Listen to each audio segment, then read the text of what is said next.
बड़ा संकट पैदा हो गया एनडीए सरकार के। बहुत बड़ी खबर, उपराष्ट्रपति में सीपी राधाकृष्णन की जीत हो गई है। देश के अगले उपराष्ट्रपति होंगे सीपी राधाकृष्णन। संघ परिवार से आने वाले सीपी राधाकृष्णन अब अगले उपराष्ट्रपति होंगे। बड़ी जीत एनडीए के घटक दलों की, बड़ी जीत हुई है। क्रॉस वोटिंग की खबर आ रही, क्रॉस वोटिंग हुई है। बड़ी खबर, हेवी क्रॉस वोटिंग की खबरें आ रही हैं। बड़ी जीत दर्ज करी है एनडीए ने। ओके, फर्स्ट रिएक्शन एनडीए से मैं लेना चाहूंगा।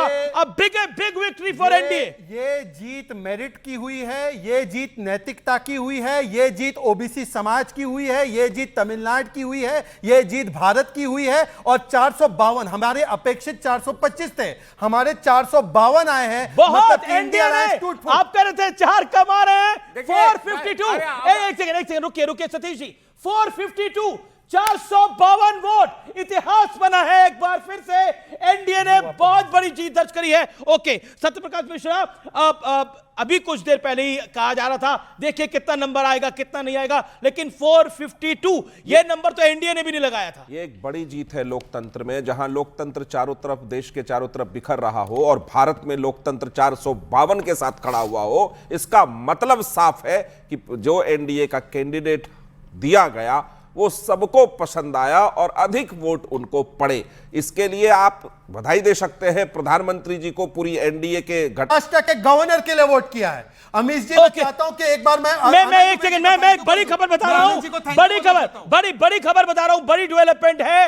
ये जो क्रॉस वोटिंग हुई है ये उद्धव खेमे की तरफ से हुई है और खबर ये मिल रही है कांग्रेस की अपना नंबर भी कांग्रेस का उतना मुस्तैद नहीं है। ये अगर है तो बहुत बड़ा है। एनडीए ने बहुत बड़ी, एनडीए का एस्टीमेट जो था वो 427 430 का था, उसको क्रॉस करा है। जो उम्मीद लगाई जा रही थी उसको क्रॉस करा और हेवीली क्रॉस करा है।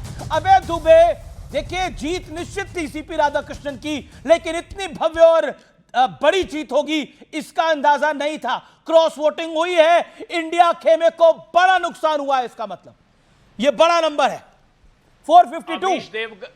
अमीश देवगन जी, ये उपचुनाव होना ही नैतिक हार है बहुत बड़ी एनडीए की।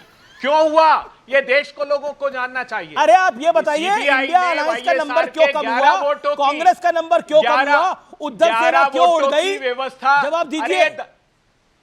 अरे साहब, दल के आधार पर ये चुनाव नहीं होता, ना इसमें व्हिप जारी की जाती है, ये क्लियर कर लीजिए आप। तो आप मान रहे हैं कि आपके लोग बीजेपी के कैंडिडेट एनडीए के कैंडिडेट को सपोर्ट कर रहे थे? लीजिए,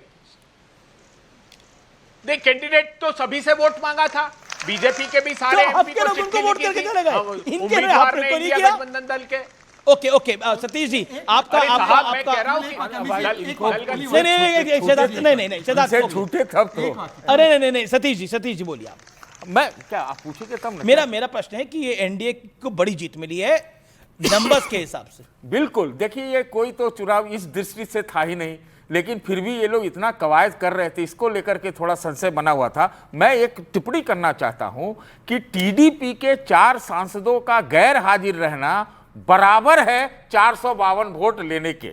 ये इसको समझिए, क्योंकि टीडीपी के डर से या किस वजह से वाईएसआर उभाटा के पूरे साफ हो गए हैं, एक बचे हैं। अरे तो इंडिया के बारे में तो बराबर मैं कहता हूं कि वो एक पूरा एकजुट है ही नहीं। बिल्कुल, वहां तो कसमकस है कि कौन आगे बढ़े, कांग्रेस आगे रहे, कौन रहे, वो अलग बात है। लेकिन अगर जिस सरकार के चलते, जिस पार्टी के चलते, एक और पार्टी को ले लीजिए, ये सरकार टिकी हुई है 240 वाली, उसका अगर 4 सांसद नंबर ही क्रॉस कर लिए बीजेपी ने सर, एनडीए ने 4, सुनिए तो दोनों मिला के 4 सांसद